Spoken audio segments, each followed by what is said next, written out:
अच्छे से समझेंगे ताकि हर जीव का कल्याण हो, हर जीव का इस दुनिया में इंसान रूप में आना सफल हो जाए।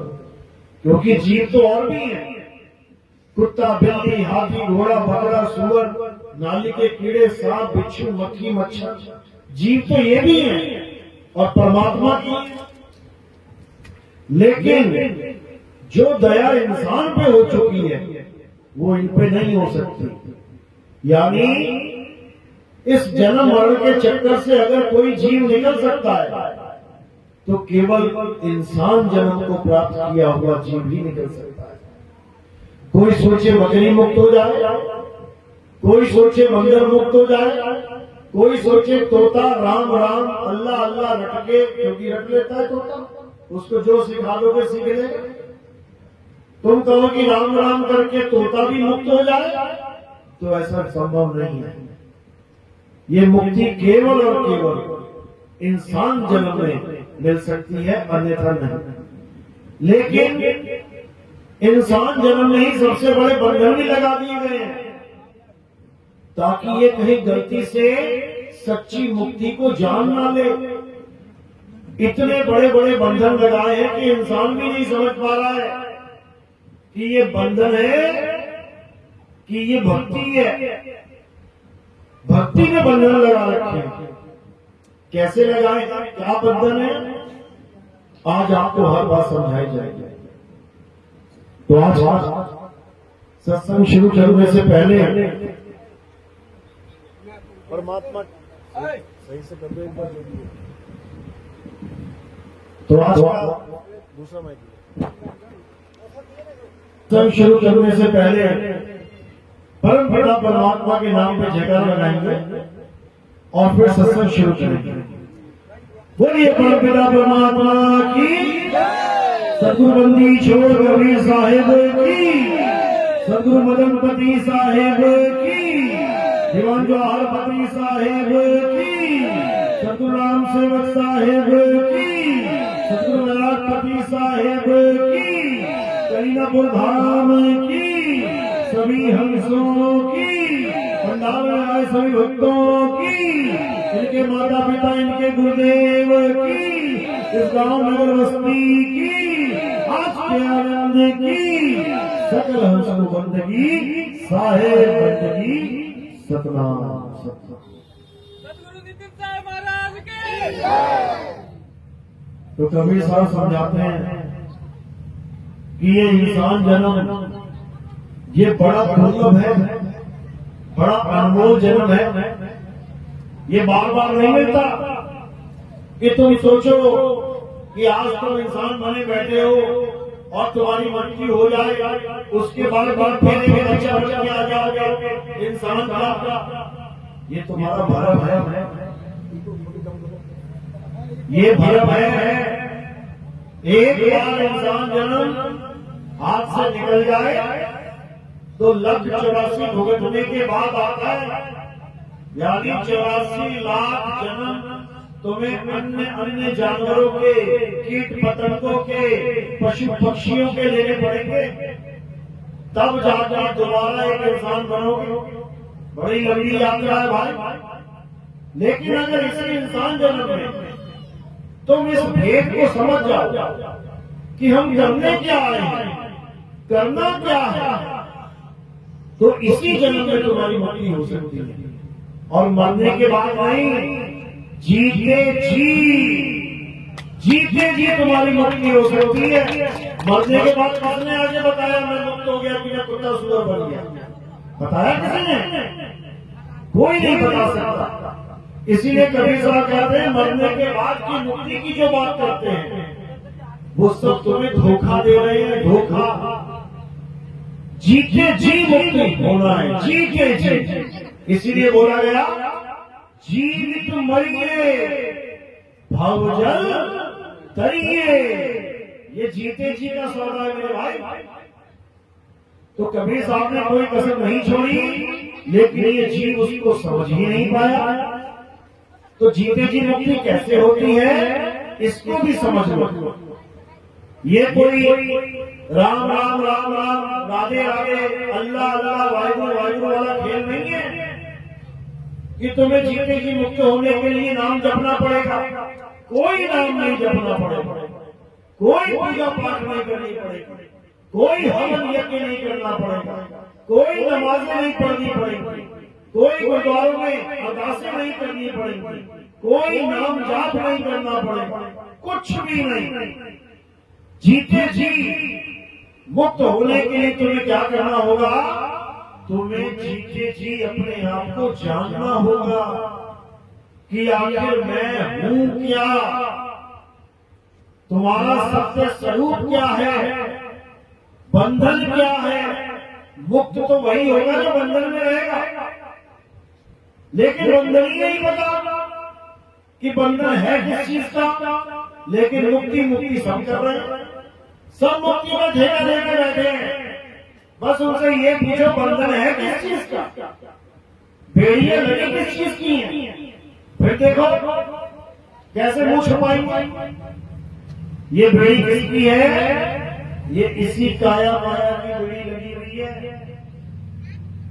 ये काया की बेड़ी, काया रूपी जेल है ये, और इसी जेल में जीव बंधन में बैठा हुआ, ये बंधन में पड़ा हुआ। अब इसे जीते जी मुक्त होना है, कैसे होगा? ये जीते जी इस जेल के अलावा एक और जो उसका घर है, एक तो नकली घर है, जेल में भी रहते हैं लोग, जेल में भी खाते हैं पीते हैं सोते हैं लोग, जेल में भी जीवन जीते हैं लोग, लेकिन ये उनका असली घर नहीं है, ये नकली घर है। असली घर क्या है? असली घर वो है जहां से ये जीव आया है, यानी परमात्मा का घर ही असली घर है। अब ये जीव के पास दो घर हुए, एक तो ये घर है जिसमें ये दिन रात रहता है। कहाँ रहता है तुम्हारा जीव? तुम कहाँ रहते हो? घर में। तुम्हारा जीव कहाँ रहता है? इस घर में। ये 5 तत्वों का घर है जिसे तुम शरीर कह रहे हो। ये घर है, घर। ये पिंजड़ा है। इस पिंजरे में कितने दरवाजे हैं? तुम्हारे घर में कितने दरवाजे होते हैं? मेन गेट एक होता है, उसके बाद अंदर तमाम दरवाजे हैं। बाथरूम का दरवाजा, बेडरूम का दरवाजा, रसोई का दरवाजा, बहुत सारे दरवाजे हैं। मेन गेट एक है। इसी प्रकार इस काया में भी दरवाजे हैं। कितने? 10 दरवाजे हैं। कबीर साहब समझा रहे हैं, 10 द्वारे का पिंजड़ा, वाने बोले पान, और रहीबे को अचरज है, और उड़े सो अचरज कौन। ये एक ऐसा घर है जिसमें 10 दरवाजे हैं। 9 दरवाजे खुले हुए हैं, 24 घंटा खुले रहते हैं। एक दरवाजा बंद है, जो मेन गेट है वो बंद कर दिया गया है, और घर के अंदर बाकी दरवाजे खुले पड़े हैं। कौन कौन से दरवाजे हैं? 2 आंख के दरवाजे, 2 कान के दरवाजे, 2 नाक के दरवाजे, 1 मुख का दरवाजा, और मल मूत्र के 2 द्वार अलग हैं। तो कुल मिला के कितने हो गए? 9 द्वार। 1 2 3 4 5 6 7 8 9, ये 9 द्वार खुले रहते हैं, और एक 10वां द्वार जो बंद रहता है, उसकी अलग कहानी है। पहले 9 द्वारों को समझ लो। जिनकी मृत्यु हो जाती है, जिनको ये शरीर छोड़ना पड़ता है, और गलती से भी 9 द्वारों में से निकल जाए, तो कहां जाता है? 1,84 में जाता है।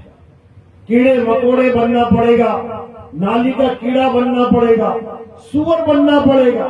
सुबह सुबह तुम्हारा ही पिता तुम्हारे सामने से निकल रहा है, तुम पहचान भी नहीं पाओगे पिताजी है। क्यों? सुअर बना दिया गया उसको। तुम्हारी गली में कुत्ते बिल्ली, यही तुम्हारे दादा दादी बड़े बैठे हुए हैं, लेकिन तुम पहचान ही नहीं पा रहे हो। क्यों? क्योंकि शक्लें बदल गई। तुम केवल उस शक्ल को जानते हो जो इंसान रूप में मिल गई थी, लेकिन कुत्ते रूप में, हाथी रूप में, बिल्ली रूप में, चूहे रूप में तुम कभी नहीं पहचान सकते अपने भाई बहनों को, अपने माता पिता को, अपने यार दोस्तों को। तो ये कौन शक्लें दे रहा है? ये लक्ष्य राशि कौन बना रहा है? ये जीवों को कौन भटका रहा है? तुम्हें क्या लगता है? परमात्मा? क्या तुम चाहते हो परमात्मा तुम्हें सुअर बना दे और तुम दिन रात नालियों में मुंह मारते फिरो? कौन चाहता है? हाथ खड़ा करो। कोई सुअर बनना चाहता है क्या? नहीं चाहता, लेकिन फिर भी बनाए जाओगे। वो देखो बने हुए हैं। वो भी नहीं चाहते थे कि हमें कोई सुअर बना दे, लेकिन बने हुए हैं। किसने बनाया? जिसने इस दुनिया को बनाया उसी ने सुअर भी बनाया, उसी ने नाली का कीड़ा भी बनाया, उसी ने कीट पतंगे सांप बिच्छू भी बनाए। वही बनाता है। ये परमात्मा की लीला नहीं है। ये तुम्हें लग रहा है ये परमात्मा की लीला चल रही है। ये काल भगवान की लीला है, काल भगवान की। अब ये मत सोचना कि काल कुछ भी नहीं होता। भोले शंकर के जितने भगत हैं जब जाते हैं कांवड़ यात्रा पे, क्या क्या नारे लगाते जाते हैं? क्या लिखा होता है बड़े बड़े फ्लैक्सों पे? कहते हैं अकाल मृत्यु वो मरे जो काम करे चंडाल का, और काल उसका क्या बिगाड़े जो भगत है महाकाल का। इसका मतलब उनको भी पता है कि काल नाम की कोई चीज है, लेकिन पूरी जानकारी नहीं है। अगर पूरी जानकारी होती तो केवल ये जयकारे नहीं लगा रहे होते, तो काल के बारे में पूरी जानकारी ले रहे होते। आखिर ये है कौन जो सबको अकाल मृत्यु में मार सकता है? जो ये गाते जा रहे हैं कि काल उसका क्या बिगाड़े, भगत है महाकाल का, वही लोग कांवड़ यात्रा में तुम्हें चिथड़े मिलेंगे उन लोगों के। सड़कों पे मरे पड़े हैं। कितने लोगों के एक्सीडेंट हो जाते हैं, कितने पानी में डूब के मर जाते हैं, कितने पहाड़ से फिसल के मर जाते हैं। अकाल मृत्यु यानी जवानी में जा रहे हैं बेचारे। काल खा रहा है उनको, लेकिन फिर भी गाते जा रहे हैं कि काल उसका क्या बिगाड़े, भगत है महाकाल का। ये मरा पड़ा है, ये मरा भी पड़ा है। देख भी रहे कि मर गए 20 मर गए, 25 मर गए, 50 मर गए, लेकिन फिर भी गाते जा रहे हैं कि काल उसका क्या बिगाड़े जो भगत है महाकाल का। केदारनाथ में महाकाल का ही मंदिर है। जब केदारनाथ में आई ना सुनामी, कितने भगत बचे? सबका सफाया हो गया। फिर भी गा रहे हैं काल उसका क्या बिगाड़े जो भगत है महाकाल का। अब काल क्या कर डाले ये बताओ। सारे भक्तों का सफाया करता जा रहा है वो, फिर भी भगत नहीं समझ पा रहे हैं कि वो महाकाल के भक्तों को भी नहीं छोड़ रहा है। बुद्धि में ताले लगा दिए इस काल भगवान ने। इतनी दुर्गति हो चुकी है। ये बिल्कुल उसी तरह है जैसे एक चिड़िया का झुंड था। उनमें से एक चिड़िया बूढ़ी थी। वो अपने बच्चों को, उस झुंड को ज्ञान देने चली कि सुनो सब चिड़िया, इधर बैठो, आओ सुनो मेरी बात। सब बैठ गए जैसे आप लोग बैठे हो। अब वो अकेली सुना रही है बात। बेटा शिकारी आएगा, जाल बिछाएगा, दाना डालेगा, चुगना मत, फंसना मत। सबने सोचा बात तो बड़ी अच्छी बताई है, इससे तो हम बच जाएंगे। सबने रख लिया। क्या रख लिया? शिकारी आएगा, जाल बिछाएगा, दाना डालेगा, चुगना मत, फंसना मत। सबने रख लिया। फिर क्या हुआ? फिर एक दिन शिकारी आया। जैसे ही शिकारी आया, सब चिड़िया एक सुर में गाने लगी। क्या गा रही है? शिकारी आएगा, जाल बिछाएगा, दाना डालेगा, चुगना मत, फंसना मत। जब सारी चिड़िया ये बोलने लगी तो शिकारी बेचारा परेशान हो गया। कहता बाप रे बाप, ये तो सारी चिड़िया ज्ञानी हो गई, अब कौन फंसेगा मेरे जाल में? अब तो मुझे यहां से खाली हाथ ही जाना पड़ेगा। लेकिन शिकारी ने सोचा कि चलो एक बार जाल लगा के देख लेते हैं, क्या पता एक आदमी बेवकूफ हो आके बैठ जाए, दाना चुगने लग जाए, वो तो पकड़ी जाएगी। तो शिकारी ने जाल लगा दिया। अब जाल लगा रहा है तो चिड़िया गा रही है, शिकारी आएगा, जाल लगाएगा, दाना डालेगा, चुगना मत, फंसना मत। शिकारी फिर भी जाल लगा रहा है, कोई बात नहीं। जब उसने दाना डाला और छुप गया जाके, तो क्या हुआ? सारी चिड़िया फिर गा रही हैं, शिकारी आएगा, जाल बिछाएगा, दाना डालेगा, चुगना मत, फंसना मत। इतना बोलते ही सारी चिड़िया आके जाल पे बैठ गई। सारी चिड़िया आके जाल पे बैठ गई, दाना चुगने लगी और चुगते चुगते क्या गा रही हैं? शिकारी आएगा, जाल बिछाएगा, दाना डालेगा, चुगना मत, फंसना मत। और शिकारी ने क्या किया? बेटा तू तो फंस गई। उसने शिकारी ने जाल खींचा, सारी चिड़िया फंस गई। शिकारी ने जाल इकट्ठा किया, सारी चिड़िया को लादा कंधे पे और चल पड़ा। अब वो पीछे लगी हुई हैं और गा रही हैं। क्या गा रही हैं? शिकारी आएगा, जाल बिछाएगा, दाना डालेगा, चुगना मत, फंसना मत। और पीछे फंसी पड़ी है सारी। मरने की बारी आ गई, मौत की तैयारी हो गई। अभी भी गाना नहीं छूट रहा है कि शिकारी आएगा, जाल बिछाएगा, दाना डालेगा, चुगना मत, फंसना मत। ये हाल है उन भक्तों का जो मर भी रहे हैं, कट भी रहे हैं, डूब भी रहे हैं, जल भी रहे हैं, फिर भी क्या कह रहे हैं? अकाल मृत्यु वो मरे जो काम करे चंडाल का, और काल उसका क्या बिगाड़े जो भगत है महाकाल का। मर भी रहे हैं, हालत भी खराब हुई पड़ी है, लेकिन जो रट लिया है ये छूटने में नहीं आ रहा। अब कबीर साहब क्या कह रहे हैं? कह रहे हैं बहुत गा लिया और बहुत बार मर लिया, अब समझ ले कि इस काल से कैसे बचा जाता है। कहते बचना चाहो काल जाल से तो चीनो शब्द हमारा, और कहे कबीर अमर कर राखूं और जो निज हुए हमारा। कहते हम बताते हैं बेटा इस काल से कैसे बचा जाता है। ये काल इतना निर्दयी है, ये किसी को बख्शने वाला नहीं है। अभी वृंदावन में भगत गए लुधियाना से 32 लोग, सारे आश्रमों में घूम घाम के सब संतों से आशीर्वाद लेके और नाम जाप लेके पहुंच गए नाव पे।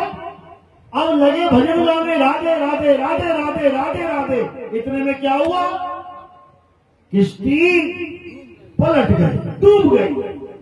बताओ, वो बेचारे सारे परिवार के परिवार मारे गए। तो ये कौन है? ये कौन है जो भगवान के घर में से भी उठा के ले जाता है? वृंदावन कहते हैं वहां काल फटक नहीं सकता। बताओ, और राधे राधे करते करते पूरा परिवार तबाह हो गया। फिर भी लगे पड़े कि राधे राधे जपोगे बड़े से बड़े कलेश टल जाएंगे, बड़े से बड़े दुविधा टल जाएंगे। किश्ती डूब गई, लोग मर गए, अभी भी नहीं समझ में आ रहा है कि क्या कह रहे हो और क्या हो रहा है। अभी भी नहीं समझ में आ रहा है। बिल्कुल उन नादान चिड़ियों की तरह जो सोच रही हैं कि हमने इतना कह दिया तो भला डर जाएगा। कुछ नहीं होने वाला, कुछ भी नहीं। समझो, मुसलमानों के यहां पिछले 2-3 सालों में मक्का मदीना गए थे लोग, वहां चक्कर लगा रहे थे। चक्कर लगाते लगाते इतनी गर्मी पड़ रही थी, 500 लोग मर गए वहां पे चक्कर लगाते लगाते। अब कई कहेंगे कि ये तो खुशखबरी है। क्यों? क्योंकि अल्लाह के दरबार में उनके प्राण निकल गए। बताओ, अरे भाई, अल्लाह के दरबार में प्राण बचते हैं कि निकलते हैं? कोई कहता है मंदिर में मर जाओ तो बहुत अच्छी बात है। बताओ, अरे मंदिर बचने की जगह है कि मरने की जगह है? हॉस्पिटल बचने की जगह है कि मरने की जगह है? ये बताओ पहले। किसी को नहीं समझ में आ रहा कि क्या हो रहा है। बस सब ये सोच रहे हैं, अरे पैदा हो गए, मर जाएंगे एक दिन। मर तो वैसे ही जाओगे, मर तो वैसे ही जाओगे। फिर क्यों लगा रखा है कि अकाल मृत्यु और ये फलाना ठिकाना? फिर तो सब नहीं मरना है। फिर क्यों नारे लगा रहे हो काल उसका क्या बिगाड़े भक्त है? महाकाल के भक्तों को लाइन में लगा के लेटा के कांवड़ में देख लो क्या हाल होता है। किसी को नहीं समझ में आ रहा करना क्या है। गीता समझाती है। क्या कहती है गीता? गीता ये नहीं कहती कि मंदिर मस्जिद गुरुद्वारे बना बना के उसमें तो माथे टेकते रहो। गीता ये नहीं कहती कि मंत्र जंतर बना के तुम उनको जपते रहो। गीता ये नहीं कहती कि हवन यज्ञ करके तुम उसी में मत्थे मारते रहो। गीता क्या कहती है? हे अर्जुन, अगर इस दुनिया में कुछ सत्य है तो केवल आत्मा ही सत्य है। इस आत्मा को ना तो कोई काट सकता है, ना ही कोई जला सकता है, ना ही कोई भिगो सकता है, ना ही कोई सुखा सकता है। इस आत्मा का कोई कुछ नहीं बिगाड़ सकता। अगर इस ब्रह्मांड में कुछ सत्य है तो वो आत्मा है। उसी आत्मा को जानना हमारे इंसान जन्म का परम लक्ष्य है। उसी आत्मा को जानना भक्ति का केंद्र है। अगर हमने सारी उम्र नाम जपा, हमने सारी उम्र पूजा पाठ किया, हमने सारी उम्र बड़े बड़े उपवास किए, हवन यज्ञ किए और सारी उम्र आत्मा को नहीं जान पाए तो सारा पूजा पाठ व्यर्थ चला जाता है। व्यर्थ समझ लो।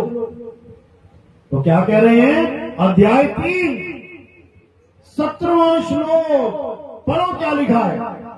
हे अर्जुन, जो अपनी आत्मा में रमण करते हैं, जो अपनी आत्मा में तृप्त हैं, जो अपनी आत्मा में संतुष्ट हैं, उनके लिए कोई धार्मिक कर्म कर्तव्य लागू ही नहीं होता। उनको कहीं जाने की जरूरत नहीं है, उनको कोई पूजा पाठ करने की जरूरत नहीं है, उनको कोई आरतियां चालीसा याद करने की जरूरत नहीं है, उनको कोई बड़े बड़े मंत्र याद करने की जरूरत नहीं है, उनको कोई भी व्रत उपवास करने की जरूरत नहीं है, उनको कहीं भी नमाज पढ़ने की जरूरत नहीं है, उनको कहीं भी अरदासें करने की जरूरत नहीं है, उनको इन 52 अक्षरों को कोई भी जाप करने की जरूरत नहीं है। क्या करना है? केवल सत्य को जान लेना है। सत्य क्या है? और सत्य क्या है? आत्मा ही सत्य है। इसीलिए हमें जिस ज्ञान की जरूरत है उसे आत्म ज्ञान कहते हैं। मंत्र ज्ञान नहीं, जंतर ज्ञान नहीं, पूजा पाठ हवन यज्ञ ज्ञान नहीं। कौन सा ज्ञान? आत्मज्ञान। आत्मज्ञान चाहिए। कबीर साहब समझा रहे हैं, जल में नींद पे आसी, मोहे देखत आवे हासी, आत्म ज्ञान बिना नर भटके, कभी काबा कभी काशी। क्यों भटक रहा है ये इंसान? केवल आत्म ज्ञान की कमी के कारण। ये आत्म ज्ञान अगर इसे प्राप्त हो जाए तो इसका जन्म सफल हो जाए। लेकिन इसको आत्म ज्ञान की जगह कौन सा ज्ञान पकड़ा दिया गया? मंत्र ज्ञान। ये मंत्र जप ले, वो मंत्र जप ले, इतनी बार जप ले, उतनी बार जप ले। भरमा दिया बेचारे को इन जपी तपी सन्यासियों ने। मंत्र जपने वाले को क्या बोलते हैं? जपी। तपस्या करने वाले को क्या बोलते हैं? तपी। घर बार छोड़ के जंगल में बैठने वाले को क्या बोलते हैं? सन्यासी। इन जपी तपी सन्यासियों ने इस जीव का जीवन बर्बाद कर दिया है। चाहिए था हमें आत्म ज्ञान और पकड़ा दिया हमें मंत्र ज्ञान। राम राम जप ले, राधे राधे जप ले, अल्लाह अल्लाह जप ले, वाहिगुरु वाहिगुरु जप ले। अरे बनाए किसने ये नाम? इंसानों ने बनाए हैं। जब आदि मानव था, नंगा घूमता था जानवरों की तरह, कपड़े नहीं थे उसके पास, रहने को घर नहीं था, खाने को खाना नहीं था, तब उसने एक खोज करी थी। कौन सी खोज थी आदि मानव की? आग की खोज। उसने पत्थर से पत्थर टकरा के आग खोज ली। आग खोजने के बाद भी उसका नाम आग नहीं रख पाया। क्यों? क्योंकि जब उसने आग को खोजा उसके पास अक्षर ही नहीं थे। ये अक्षर कब बने हैं? ये अक्षर तब बने हैं जब आदि मानव की बुद्धि विकसित हुई और उसने मुंह से निकलने वाली सब आवाजों को पकड़ना शुरू किया, लिखना शुरू किया, लिपिबद्ध किया। जैसे पहले आवाज निकली आ, तो उसने आ बना दिया। उसके बाद ई, उसने ई बना दिया। उसके बाद ऊ, उसने ऊ बना दिया। इसी प्रकार कितने अक्षर बना दिए? 52 अक्षर। अ आ इ ई उ ऊ का खा गा, ये सारे अक्षर किसने बनाए? आदि मानवों ने। और हर देश के अलग अलग आदि मानवों ने अलग अलग अक्षर बनाए। इसीलिए सबकी भाषाएं अलग अलग हैं। हिंदी के देखो वर्णमाला अलग है, अंग्रेजी की ABCDEFG अलग है, पंजाबी की उड़ा एड़ा ईड़ी अलग है, अरबी में अले बे ते पे अलग है। ये सब अलग कैसे है? इंसान की वजह से। इंसानों ने बनाए ये सारे अक्षर। उसके बाद क्या किया?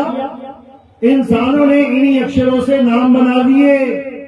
जो भी चीज उसको दिखाई दी उसका एक नाम रख दिया और सबको बता दिया कि आज के बाद अगर मैं ये बोलूंगा तो इस चीज के लिए बोल रहा हूं। जैसे पानी को देखा तो उसका नाम रख दिया पानी। अब उस पर लिखा हुआ नहीं है पानी कि तुम ढूंढो कहां लिखा है पानी, लिखा कहीं नहीं है। ये केवल एक आवाज का संकेत बना दिया कि जब मैं कहूंगा पानी तो मैं इसकी बात कर रहा हूं, मैं कहूंगा हवा तो मैं इसकी बात कर रहा हूं, मैं कहूंगा आकाश तो मैं उसकी बात कर रहा हूं, मैं कहूंगा पेड़ तो इसकी बात कर रहा हूं, मैं कहूंगा धरती तो इसकी बात कर रहा हूं। हिंदुस्तानी आदि मानवों ने अपनी भाषा में सारे नाम रख लिए। तो अंग्रेज क्या कम थे? उन्होंने भी रख लिए। हमने रखा सूर्य, उसने रखा सन, हमने रखा चंद्रमा, उसने रखा मून, हमने रखा धरती, उसने रखा अर्थ, हमने रखा पानी, उसने रखा वाटर। इसी प्रकार सारे देश जितने भी हैं, हर आदि मानव ने अपने अपने देश में दिखने वाली हर वस्तु का नाम रख दिया और सबको सिखा दिया कि आज के बाद अगर ये बोला जाएगा तो ये है वो चीज। आज तक हम उसी भाषा को सीख और सिखा रहे हैं। क्यों भेजते हैं बच्चे स्कूल? स्कूल भेजते हो ना बच्चे।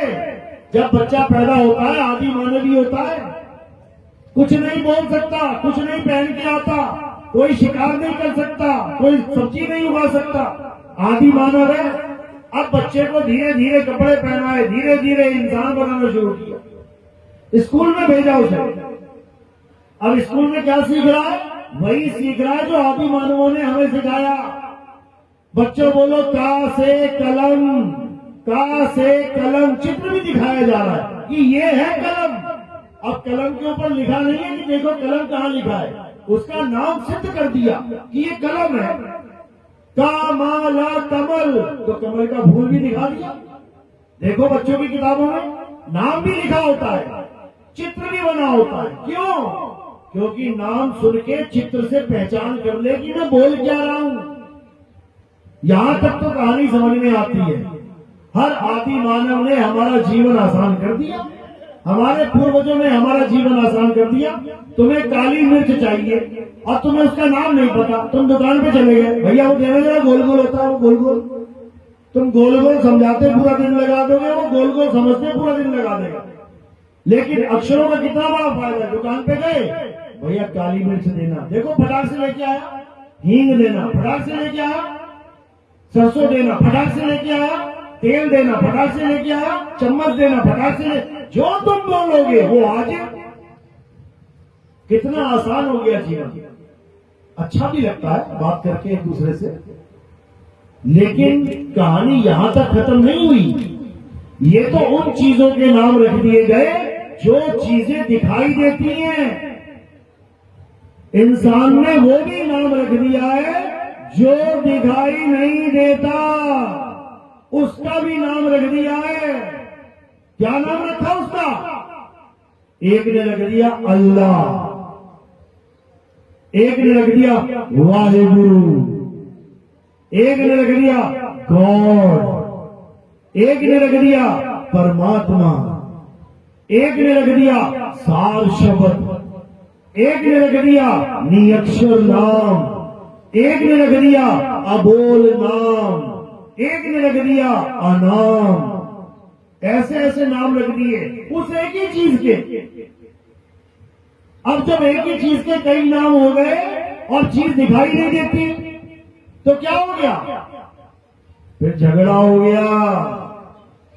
क्या झगड़ा हो गया? एक कहता मेरा राम बड़ा है, एक कहता नहीं अल्लाह बड़ा है, एक कहता वाहिगुरु बड़ा है, एक कहता गॉड बड़ा है।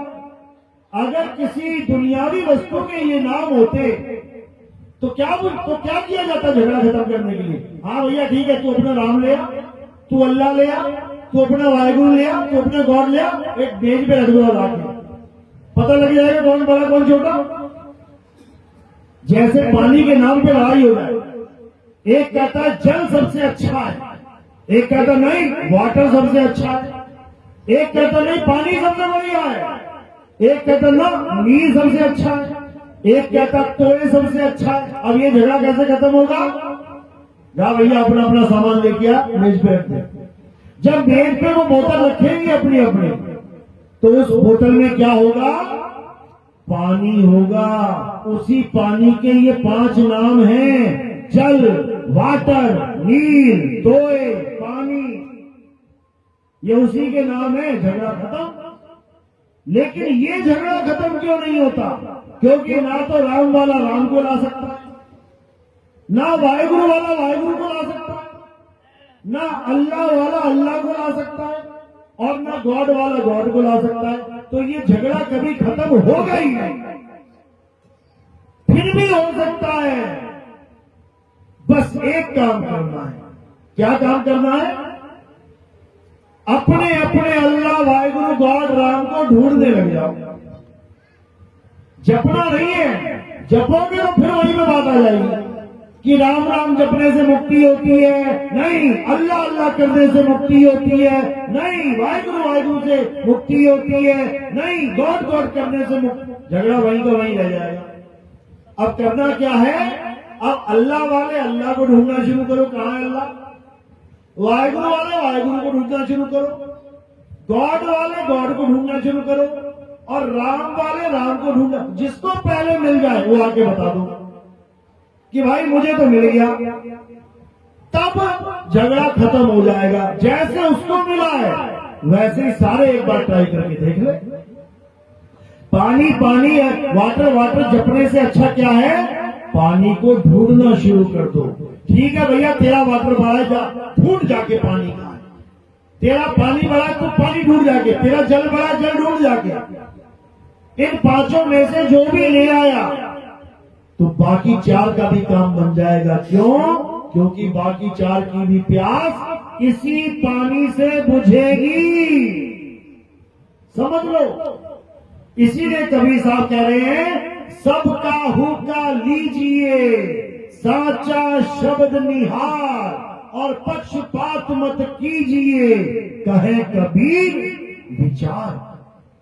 अगर परमात्मा की बात चल रही है, चाहे कोई हिंदू कर रहा है, चाहे कोई मुसलमान, चाहे कोई सिख कर रहा है, चाहे कोई ईसाई, अगर बात परमात्मा की चल रही है तो चारों को सुनना चाहिए। क्या पता उसका परमात्मा और तुम्हारा परमात्मा एक हो। वो अपने परमात्मा को पा चुका, तुम अपने वाले को पा नहीं पा रहे, क्या पता उसके वाला ही तुम्हारा वाला हो। तो जैसे उसने पाया है तुम भी पालो, क्या पता उसकी वजह से तुम्हारा भी काम बन जाए। झगड़ा नहीं करना है, उस अल्लाह वाहिगुरु गॉड को खोजना है। वो एक ही है, ये दिखने में लग रहे हैं दो, एक ही है। धर्म ग्रंथ इसकी गवाही देते हैं, हम ग्रंथों को मानते हैं, सब मानते हैं। हिंदुओं के ग्रंथ में लिखा है परमात्मा ने एक सूर्य, एक चांद, धरती, आसमान बनाया। मानते हैं, बिल्कुल मानते हैं। और कुरान में भी यही लिखा है, अल्लाह ने एक सूरज और एक चांद और एक धरती आसमान बनाया, तारे बनाए, सब मान रहे हैं। सिखों में भी यही लिखा है, वाहेगुरु ने एक सूर्य, एक चांद, धरती, आसमान, सितारे बनाए, मानते हैं, बिल्कुल अच्छी बात है। ईसाइयों में भी यही लिखा है, गॉड ने एक सूर्य, एक चांद, धरती, आसमान, सितारे बनाए, मानते हैं, अच्छी बात है। अब बस विवेक लगाना है। चारों ग्रंथ ये बता रहे हैं कि ये सूरज, चांद, सितारे किसने बनाए हैं? एक कह रहा परमात्मा ने बनाया, एक कह रहा अल्लाह ने बनाया, एक कह रहा वाहिगुरु ने बनाया, एक कह रहा है गॉड ने बनाया। तो अब लड़ना नहीं है, अब बुद्धि लगानी है, अब आसमान की तरफ देखना है केवल। जैसे तुम आसमान की तरफ देखोगे, कितने सूरज हैं? कितने सूरज हैं? एक। इसका मतलब क्या हुआ? अगर ये चारों अलग अलग होते तो कितने सूरज होते? चार। एक अल्लाह ने बनाया होता, वो इधर घूम रहा होता। एक भगवान ने बनाया, वो इधर घूम रहा होता।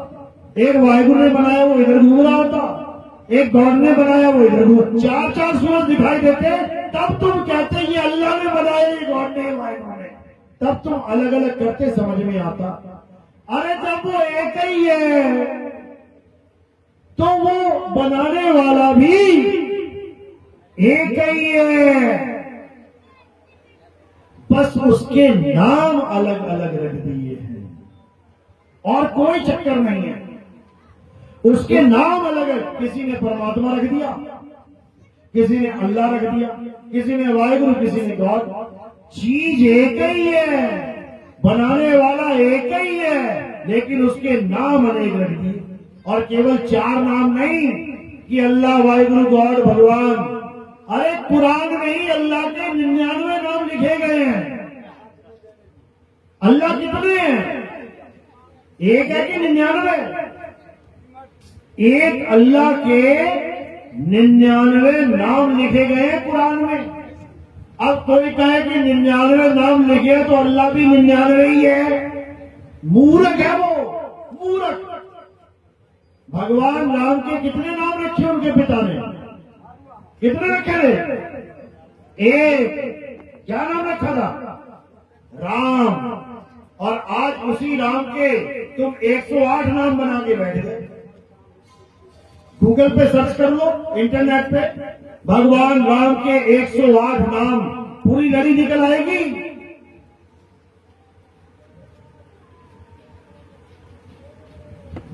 तो किसने बनाए ये नाम? दशरथ ने तो एक नाम रखा था, राम, क्योंकि बाप बेटे का नाम रखता है। बाप बेटे का नाम रखता है। किसी का भी बेटा पैदा होता है तो बाप उसका नाम रखता है। लेकिन यहां क्या हो रहा है? यहां बेटा बाप के नाम रख रहा है। हम सब बेटे हैं भगवान के और हम भगवानों के नाम रख देते हैं। बताओ, यहां बेटा बाप के नाम रखता जा रहा है। और ये भी नहीं कि चलो प्यार में रख दिया, कोई बात नहीं, उसके पास भी झगड़े कर रहा है। मेरा बनाया हुआ नाम सबसे बड़ा है, वो कह रहा नहीं, मेरा बनाया बनाया नाम सबसे बड़ा। बताओ, ये सारे अक्षर हटा दो, ये का खा गा घा सब हटा दो। अब बताओ कौन सा नाम है भगवान का? अरे तुम्हें तुम्हारा नाम नहीं मिलेगा, भगवान का तो नाम छोड़ो। तुम्हारा नाम तुम्हें इसलिए मिला है क्योंकि अक्षर हैं। बकरी ने अपने बच्चे का नाम क्यों नहीं रखा? देख, दो दो लेके घूम रही है, चार चार लेके घूम रही है। क्यों नहीं रखा इसने अपने बच्चों का नाम? क्योंकि इनके पास अक्षर नहीं है, एक ही मिला हुआ है, मैं बस करती रहेगी पूरा। इनके पास अक्षर नहीं है, इसलिए इनके बच्चों के कोई नाम नहीं है। इंसान के पास अक्षर है तो उसके पास बच्चों के भी नाम है, धरती के भी नाम है, आसमान का भी नाम है, भगवान का भी नाम है, सबका नाम रख लिया उसने इन्हीं 52 अक्षरों की वजह से। तो कबीर साहब यही समझा रहे हैं, 52 अक्षर जोरे आन, सकिया न अक्षर एक पहचान, सत का शब्द कबीरा कहे, पंडित होए सो अनभय रहे, पंडित जन को एवं व्यवहार, ज्ञानवंत को तत्व विचार, जाके जी जैसी बुद्धि होई, और कहे कबीर जानेगा सो। कह रहे 52 अक्षर जोड़े आन। हर धर्म के इंसान ने क्या कर दिया? 52 अक्षरों को जोड़ जोड़ के अपने अपने इष्ट का, अपने अपने भगवान का एक नाम बना दिया। किसी ने बना दिया ओम नमः शिवाय, किसी ने बना दिया अल्लाहू अकबर, किसी ने बना दिया जो बोले सो निहाल सत श्री अकाल, किसी ने बना लिया यहोवा। कैसे बनाई है? अक्षरों को जोड़ जोड़ के। तो साहिब कह रहे हैं 52 अक्षर जोड़े आन, सत्य अक्षर एक पहचान। ये बनाए किसकी वजह से अक्षर? ये मंदिर मस्जिद गुरुद्वारे चर्च किसकी वजह से बनते हैं? कौन है बनाने वाला? उसको आत्मा कहते हैं। जो मजदूर मंदिर बना रहे हैं इसलिए बना पा रहे हैं क्योंकि उसके पास आत्मा है। और बनाते बनाते मंदिर अगर आत्मा ने शरीर छोड़ दिया तो वो ऊपर से टपक जाएगा अंगूर की तरह नीचे। बिना आत्मा के कोई खड़ा भी नहीं रह सकता, ऐसे टपक जाएगा धरती पे 2 मिनट में। तो किसकी वजह से ये सारे काम हो रहे हैं? आत्मा की वजह से। ये खाना खा रहे हो, पानी पी रहे हो, किसकी वजह से? आत्मा की वजह से। घर से यहां तक आए, यहां से घर जाओगे, किसकी वजह से? आत्मा की वजह से। ये भगवानों की पूजा पाठ कर रहे हो, किसकी वजह से? ये थाली घुमाते हो, किसकी वजह से? आत्मा की वजह से। ये गले में सोने का हार, पैरों में सोने की बिछिया, ये नाक में, कान में, हाथों में गहने पहने, किसकी वजह से? आत्मा की वजह से। और जैसे ही आत्मा शरीर को छोड़ देगी ये सारे गहने निकाल लिए जाएंगे तुम्हारे, सारे निकाल देंगे तुम्हारे। अभी निकाल के दिखाए, अभी लेकर बजा दो, अभी सिर फाड़ दोगे किसी का। अगर कोई तुम्हारा सोने का हार छीनने लग जाए, अभी ईंट लेके मार दोगे सिर पे। और अगर आत्मा ना हो शरीर में तो हार छोड़ो, सब कुछ ले जाएगा उठा के, तब भी कुछ ना कर पाओगे। तो ये सब किसकी वजह से कर रहे हो? आत्मा की वजह से। लेकिन उसी आत्मा को नहीं जान पा रहे, उसी आत्मा को नहीं समझ रहे। तो क्या करना है? अब ये तंत्र मंत्र जंतर पूजा पाठ हवन यज्ञ किसकी वजह से हो रहे हैं? आत्मा की वजह से। तो क्या करना है? अब ये पूजा पाठ हवन यज्ञ जंतर मंत्र छोड़ के एक आत्मा को जानना। ये आत्मा क्या होती है? ये आत्मा कैसी होती है? ये आत्मा का ज्ञान क्या होता है? अब ये जानना है। अब ये नहीं करना है जो तीनों युगों में करते आए हो।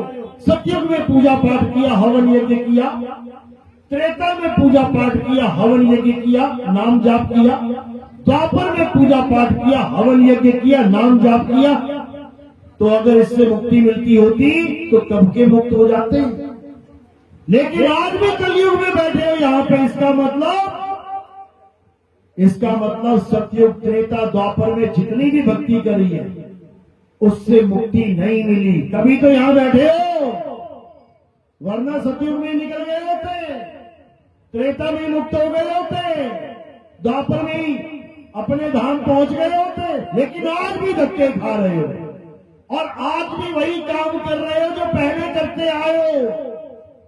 अब वो नहीं करना है, अब क्या करना है, अब एक कदम आगे बढ़ना है। हे अर्जुन, जो अपने जीवन काल में आत्मा को जान लेते हैं, जो इसी जीवन में आत्मा में रमण करते हैं, उनका जन्म और मरण सदा सदा के लिए समाप्त हो जाता है।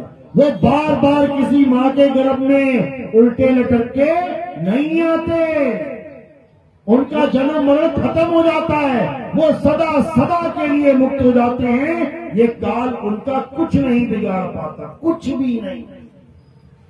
तो कबीर साहब ने भी यही कहा, क्या कहते हैं, अमर करूं सतलोक पठाऊं, ताते बंदी छोड़ कहाऊं।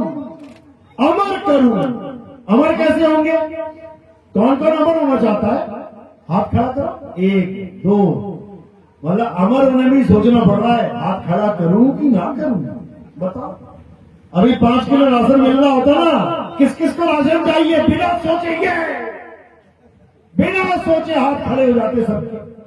लेकिन यहां अमरता बांट रहे हैं तो उसके लिए भी हाथ भी खड़ा होगा, बताओ क्या होगा। तो क्या कहते हैं, अमर करूं सतलोक पठाऊं, ताते बंदी छोड़ कहाऊं। बस इन 2 लाइनों में निबेड़ा हो जाएगा। कह रहे अमर करूं, अब अमर कैसे होंगे, अरे इस दुनिया में ब्रह्मा विष्णु महेश अमर नहीं है, एक जीव कैसे अमर होगा, एक आम आदमी कैसे अमर होगा। तो इसका जवाब क्या है, इसका जवाब ये है कि तुम पहले से ही अमर हो, तुम पहले से ही अमर हो और तुम बोलते भी हो, ईश्वर अंश जीव अविनाशी। तो अविनाशी का मतलब क्या होता है, अविनाशी का मतलब क्या होता है, जो मर जाए उसे अविनाशी कहते हैं क्या। अविनाशी का मतलब होता है जो कभी ना मरे। तो कौन कभी नहीं मरता, जीव कभी नहीं मरता। ये जीव है कहां, पहले जीव को जान तो ले, जीव को समझ तो ले, जीव है कहां जो अमर है, कहां बैठा है ये जीव, होता क्या है जीव। तुम्हें क्या लग रहा है ये सब जीव बैठे हैं, ये सब जीव है क्या, ये जीव नहीं है, ये नाशवान शरीर है। जीव तो कुछ और चीज है, जो अमर है वो कहां है, वो इसी नाशवान शरीर में बैठा है। शरीर मरेगा, जीव नहीं मरेगा। तो जब शरीर मरेगा तो जीव क्या करेगा, एक शरीर छोड़ के दूसरे शरीर को धारण करेगा। इसीलिए ये बंधन में है, इसीलिए ये बंधन में है। तो कह रहे हैं अमर करूं, अमर कैसे करेंगे कबीर साहब, तुम्हें तुम्हारा सत्य स्वरूप लखा के, तुम्हें तुम्हारा आत्म स्वरूप लखा के, तुम्हें तुम्हारा आत्म बोध करवा के, तुम्हें ये पता लग जाएगा कि मैं अमर हूं, मैं कभी मरता ही नहीं। तो क्या हो गए, अमर हो गए। अब आगे क्या करना है, अमर करूं सतलोक पठाऊं। अब ये सतलोक क्या है, जहां हम रहते हैं ये क्या है, ये सूरज चांद सितारे धरती आकाश, क्या कहते हैं इसे, मृत्यु लोक। मृत्यु लोक का दूसरा नाम क्या है? कसाई खाना, बूचड़ खाना। बूचड़ खाने की पहचान क्या है? बूचड़ खाने की पहचान ये है कि अगर 100 बकरियां गई तो 100 की 100 मरेंगी। अगर 1000 बकरियां गई तो 1000 की 1000 मरेंगी। और लाख गई तो लाख की लाख मरेंगी। करोड़ अरब खरब गई तो करोड़ अरब खरब मरेंगी, एक भी बचने वाली नहीं है। इसी प्रकार ये जो संसार है इसमें अनंत जीव है मालिक के, और एक भी बचने वाला नहीं है, सब मरेंगे। इसीलिए कबीर साहब ने बोला, साधो ये मुर्दों का गांव। ये 3 लोग क्या है? मुर्दों का गांव है। यहां सब मुर्दे हो जाएंगे एक दिन। इन मुर्दों के गांव में से निकाल के तुम्हें कहां ले जाना है? अमर करूं, सतलोक पठाऊं। सतलोक ये क्या है? मृत्यु लोक, बूचड़ खाना, कसाई बाड़ा। समझो। अब ये मत कहना अरे भगवान ने दुनिया बनाई है, बढ़िया बढ़िया खाने को मिल रहा है, बढ़िया बढ़िया पीने को मिल रहा है, रहने को बढ़िया बढ़िया घर मिल रहे हैं, बकरे को भी मिलते हैं। बकरा जब बंधा रहता है तो कसाई उसको हरी हरी घास देता है। अब बकरा जब घास खाता है वो सोचता है वाह क्या घास है, ये तो प्रभु है, प्रभु हमें घास खिला रहे हैं। थोड़ी देर में बकरे को प्यास लगती है तो प्रभु यानी वो कसाई वो पानी लेके जाता है। बकरा पानी पीता, बढ़िया ठंडा मस्त पानी, कहता वाह क्या बात है, प्रभु पानी भी पिलाते हैं। उसके बाद बकरे को रात में ठंड लगती है, कहीं ठंड से मर ना जाए तो प्रभु उसके ऊपर कंबल भी डाल देते हैं कई बार। अब वो कहता देखो प्रभु को कितनी चिंता है मेरी, प्रभु तो कंबल भी उड़ाते हैं। और जब सुबह ग्राहक आता है भैया देना 5 किलो, उसके बाद अरे प्रभु मार भी देते हैं, प्रभु गला भी काट देते हैं। तो गा तो रहे हो मारने वाला है भगवान, तो गा तो रहे हो।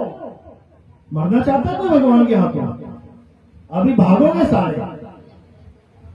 गा रहे हो क्योंकि गवा दिया गया तुम्हें कि मारने वाला भी भगवान, बचाने वाला भी भगवान, तो बेचारा कहां जाए इंसान। तो जन्मो मरो, जन्मो मरो, पैदा करेगा मारेगा, पैदा करेगा फिर काहे की मुक्ति मुक्ति लगा रखी है, फिर काहे की मुक्ति मुक्ति लगा रखी है। ये नाम जप लोगे मुक्ति मिल जाएगी, उस मंदिर में चले जाओगे मुक्ति मिल। अरे किसको मुक्ति मिल गई? सुदामा जिसको हम कहते हैं भगवान ने उसके चरण धोके पिए। यहां पर भगवान के चरण धोके पिए लोगों ने, गुरुओं के चरण धोके पिए, लेकिन भगवान ने सुदामा के चरण धोके पिए, उसको मुक्ति मिल गई। क्या मिल गई मुक्ति? शिव महापुराण उठा के पढ़ लेना। गोलोक में जाने के बाद, कृष्ण जी के परम धाम में पहुंचने के बाद भी सुदामा को राधा ने श्राप दे दिया और वो यहां फिर राक्षस बन के पैदा हो गया। क्या नाम था उस राक्षस का? शंखचूड़ राक्षस। इसकी कहानी कहां मिलती है? शिव महापुराण में मिलती है, पढ़ने में जाके। तो जब यहां सुदामा जैसे भक्तों को राक्षस बन के आना पड़ रहा है, तुम किस खेत की मूली हो जो तुम्हारी मुक्ति हो जाएगी? गलत फहमी मत रहना कि तुम्हें भगवान जी मुक्त कर देंगे। तुम्हें कुत्ता बिल्ली सुअर बना के नचाएंगे यहां पे, तुम्हारी हालत खराब हो जाएगी। समझ लेना, कसाईयों के बारे में बकरा बन के खड़े हो जाओगे, कसाई काटेगा, कोई नहीं बचाएगा तुम्हें। दिखा दो कोई बचा रहा हो तो। रोज मछलियां कट रही है, रोज मुर्गियां कट रही है, बचाएगा कोई? कोई नहीं बचाएगा। कौन बचाएगा? बंदी छोड़ बचाएगा। तो कह रहे अमर करूं, सतलोक पठाऊं, यानी इस 3 लोक से निकाल के तुम्हें सतलोक पठा दूंगा मैं। वहां काल का जाल नहीं है, वहां काल अपना जाल नहीं खेल सकता, वहां काल किसी को काट नहीं सकता। क्यों? क्योंकि वहां काल नाम की कोई चीज ही नहीं है। वो अकाल का देश है। अकाल यानी जहां कोई काल है ही नहीं, जहां मृत्यु होती ही नहीं है, तुम सदा सदा के लिए अमर हो जाओगे, अमर। यहां तो तुम्हें इतना भी पता नहीं है कि मेरा बच्चा 2 साल का है तो अगले साल तक रहेगा कि नहीं रहेगा। उम्रें तुम्हें बता दी गई है कि बूढ़ा होके मरोगे, लेकिन गारंटी बच्चे की भी नहीं है। शाम तक की गारंटी नहीं है कि तुम्हारा लड़का बाहर गया है और वो शाम को घर वापस आ जाएगा कि नहीं आ जाएगा। इसको कहते हैं मृत्यु लोक, समझे? इसको कहते हैं मृत्यु लोक। मुर्गे हैं कसाई के बारे में, छोटा मुर्गा, बड़ा मुर्गा और बड़ा मुर्गा, कुछ नहीं पता कौन सा वाला हाथ में आ जाएगा, छोटा आ गया कि बड़ा आ गया कि बीच वाला, कटेगा मरेगा। तो इसी को कबीर साहब समझा रहे हैं, अमर करूं सतलोक पठाऊं और ताते बंदी छोड़ कहाऊं। मैं बंदी छोड़ हूं, तुम मुझे पहचान नहीं पा रहे हो, और जो मुझे पहचान जाएगा वो इस बंधन से निकल जाएगा। कबीर साहब समझा समझा के थक गए, लेकिन हमने उन्हें बंदी छोड़ माना ही नहीं। हमने उन्हें क्या मान लिया? कवि थे, कविताएं लिख के चले गए। अरे समाज सुधारक थे, समाज सुधार के चले गए। अरे क्रांतिकारी थे, ऐसे थे वैसे थे। बंदी छोड़ थे, बंदी छोड़ थे वो। उनके हाथ में चाबी थी, इस 3 लोग के जेल की चाबी। जब लगा दे चाबी तो सबकी हो जाती आजादी, लेकिन कोई उन्हें पहचान ही नहीं पाया और उनको भगत बना के रख दिया। भगत थे, राम राम जपते थे, राम राम जपते नहीं थे, राम राम छुड़वाते थे, छुड़वाते थे। वो क्या कहते हैं? अरे भला हुआ मेरी माला टूटी, मैं राम भजन से छूटी, मेरे सिर से टली बला। कहते बला है ये, सबके सिर पे चढ़ के बोल रही है। तो क्या करना है? अब इस माला वाला को छोड़ दे और आत्मा से खुद को जोड़ ले। क्यों? क्योंकि है अर्जुन, जो अपनी आत्मा में रमण करते हैं, जो अपनी आत्मा में तृप्त हैं, जो अपनी आत्मा में संतुष्ट हैं, उनके लिए कोई धार्मिक कर्म कर्तव्य लागू ही नहीं होता। उन्हें किसी की पूजा पाठ करने की जरूरत नहीं है, उन्हें कोई मंत्र जंतर जपने की जरूरत नहीं है। उन्होंने बस एक काम करना है। क्या करना है? अपनी आत्मा का ज्ञान प्राप्त करो और अपनी आत्मा में रम जाओ, कल्याण हो जाएगा। नहीं तो 84 में घमासान हो जाएगा। जब बन जाओगे ना हिरण, तो शेर दौड़ा दौड़ा के मारेगा। वीडियो बनाएंगे सब, फोटो खींचेंगे सब, बचाएगा एक भी नहीं। समझ लेना। तो ये आखिरी मौका है बचने का। इसके बाद कोई ना पूछेगा हालचाल। अभी तो पूछते हैं, हेलो क्या हालचाल है, अभी पूछ रहे हो क्या हालचाल है। उसके बाद कोई हालचाल वालचाल नहीं। फिर तो उतरेगी खाल है, खाल उतरेगी। समझ में आ रही है मेरी बात या ऊपर से जा रही है? किस किस के समझ में आ रही है? हाथ खड़ा करो। हाँ, बहुत बढ़िया, बहुत अच्छी बात है। अब समझ जाओगे तो यहां से निकल जाओगे, और नहीं समझे तो काल भगवान बैठा है समझाने वाला। फिर ऐसा समझाता, वो ऐसा समझाता है कि जीव फिर समझ ही नहीं पाता वो क्या रहा है। चलो, तो आज का सत्संग ये समाप्त करते हैं। और अब आरती का समय, आरती कैसे करते हैं समझ लो।